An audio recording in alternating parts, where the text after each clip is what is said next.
প্রতিবেশী রাজ্যের মতো আমাদের রাজ্যেও একটি অরাজকতা, একটি আন্দোলন, একটি ধ্বংসযজ্ঞ এই সমস্ত কিছু হোক, এটা আমি প্রথমে চাইনি। কিন্তু যখন সমস্ত ঘটনা খতিয়ে দেখলাম যে আমাদের এই আরজিকর ঘটনার সাথে পিসি সরাসরি, মানে আমাদের সিএম সরাসরি জড়িত, এবং তিনি এই চালানিকে ক্রিমিনাল এবং যারা প্রমাণ লোপাট করেছে প্রথম থেকে, হয়তো সমস্তটা তার নির্দেশেই হয়েছে, তিনি সব কিছুর সাথেই জড়িত। তাই তাকে তো শাস্তি পেতেই হবে সবার আগে।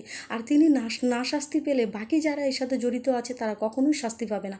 সিবিআইয়ের কিচ্ছু করার দম নেই যতদিন না পর্যন্ত এই পিসির হাত রয়েছে ক্রিমিনালদের মাথার ওপরে, কারণ তারা সহযোগিতা করবে না। তাই আমি এই আন্দোলনকে সাপোর্ট করি, 100 বার সাপোর্ট করি। আজকে লজ্জা হচ্ছে যে তিনি একজন মহিলা মুখ্যমন্ত্রী হয়ে রাজ্যটিকে ঠিক এই জায়গায় নিয়ে গিয়েছেন, বাইরে এক রূপ ভেতরে এক রূপ। ছি ছি ছি ছি ছি ছি, কী আর বলবো, আর কিছু বলার নেই। মানে খুবই দুঃখজনক একটি ঘটনা এটি, যে আজকে উনি ছাত্রদের আন্দোলনকে বন্ধ করার জন্য পুলিশকে কীভাবে ব্যবহার করছেন।